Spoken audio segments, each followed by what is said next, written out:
ನಮಸ್ಕಾರಗಳು. ನನ್ನ ಹೆಸರು ಆದರ್ಶ್. ನನ್ನ ಹೆಸರು ದುರ್ಗಾಪ್ರಸಾದ್. ನನ್ನ ಹೆಸರು ಮೋನಿಶ್. ನಾವು 9ನೇ ತರಗತಿಯಲ್ಲಿ ಓದುತ್ತಿದ್ದೇವೆ. ನಮ್ಮ ಶಾಲೆಯ ಹೆಸರು ಸರ್ಕಾರಿ ಪ್ರೌಢಶಾಲೆ ವಿದ್ಯಾನಗರ.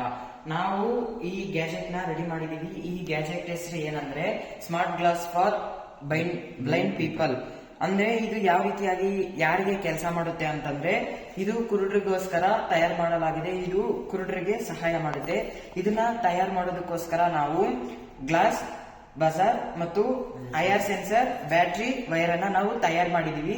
ಇದು ಕುರುಡರಿಗೆ ಯಾವ ರೀತಿಯಾಗಿ ಸಹಾಯ ಮಾಡುತ್ತೆ ಅಂತಂದ್ರೆ, ಅವರು ಮನೆಯಲ್ಲಿ ಇರ್ಬೇಕಾದ್ರೆ ಅಥವಾ ಹೊರಗಡೆ ಇರ್ಬೇಕಾದ್ರೆ ಮುಂದೆ ಏನಾದ್ರೂ ವಸ್ತು ಅಥವಾ ಗೋಡೆ ಯಾವ್ದಾದ್ರು ವ್ಯಕ್ತಿ ಅಡ್ಡ ಒಂದು ನಿಂತ್ಕೊಂಡಾಗ ಈ ಬಜಾರ್ ತಾನಾಗಿ ಸೌಂಡ್ ಮಾಡುತ್ತೆ. ಈಗ ಅದು ಯಾವ ರೀತಿಯಾಗಿ ಕೆಲಸ ಮಾಡುತ್ತೆ ಅಂತೇಳಿ ನಾವು ಪ್ರಯೋಗ ಮಾಡೋಣ. ಈಗ ನನ್ನ ಕೈನ ಒಂದು ಗೋಡೆ ಅಥವಾ ವಸ್ತು ಆಗಿ ತಿಳಿದುಕೊಳ್ಳೋಣ. ಈಗ ನಾವು ಪ್ರಯೋಗ ಮಾಡೋಣ. ಸೊ ನೋಡಿ, ಈ ಕೈ ಆ ಬಜಾರ್ ಹತ್ರ ಹೋದಾಗ ಅದು ಸೈರನ್ ಮಾಡ್ತಲ್ವಾ, ಆ ರೀತಿಯಾಗಿ ಮುಂದೆ ಏನಾದ್ರೂ ಗೋಡೆ ಅಥವಾ ವಸ್ತು ಬಂದಾಗ ಅವ್ರಿಗೆ ಮುಂದೆ ಏನು ಅಪಾಯ ಇದೆ ಅಂತ ಅವ್ರು ತಿಳಿದುಕೊಂಡು ಎಚ್ಚರ ವಹಿಸ್ತಾರೆ. ಇದು ಕುರುಡರಿಗೋಸ್ಕರ ಪ್ರತ್ಯೇಕವಾಗಿ ತಯಾರು ಮಾಡಲಾಗಿದೆ.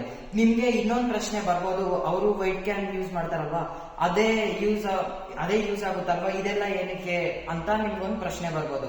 ಆಗ ಅವರು ಅದನ್ನ ಕೈಯಲ್ಲಿ ಆಡಿಸ್ತಾ ಇರ್ಬೇಕಾದ್ರೆ ಅವ್ರ ಕೈ ನೋವು ಬರ್ಬೋದು, ಅಥವಾ ಅವ್ರ ಇನ್ನೊಂದು ಕೆಲಸ ಏನೋ ಮಾಡ್ಬೇಕಾಗಿರುತ್ತೆ. ಆಗ ಅವ್ರ ಆ ಕೆಲಸ ಮಾಡಕ್ಕಾಗಲ್ಲ. ನಾವು ಇದನ್ನ ತಯಾರು ಮಾಡಿರೋದ್ರಿಂದ ಅವರು ಇದನ್ನ ಹಾಕೊಂಡು ಮುಂದೆ ಏನಾದ್ರೂ ಹೋಗ್ಬೇಕಾದ್ರೆ ಮುಂದೆ ಏನೋ ಅಪಾಯ ಇದೆ ಅಂತ ಅವ್ರಿಗೆ ಗೊತ್ತಾಗುತ್ತೆ. ಅವರು ಯಾವುದೇ ಒಂದು ಸಹಾಯ ಇದೆ, ಅವ್ರು ತಮ್ಮ ಕೆಲಸಗಳನ್ನ ತಾವೇ ಮಾಡ್ಕೋಬಹುದು. Thank you.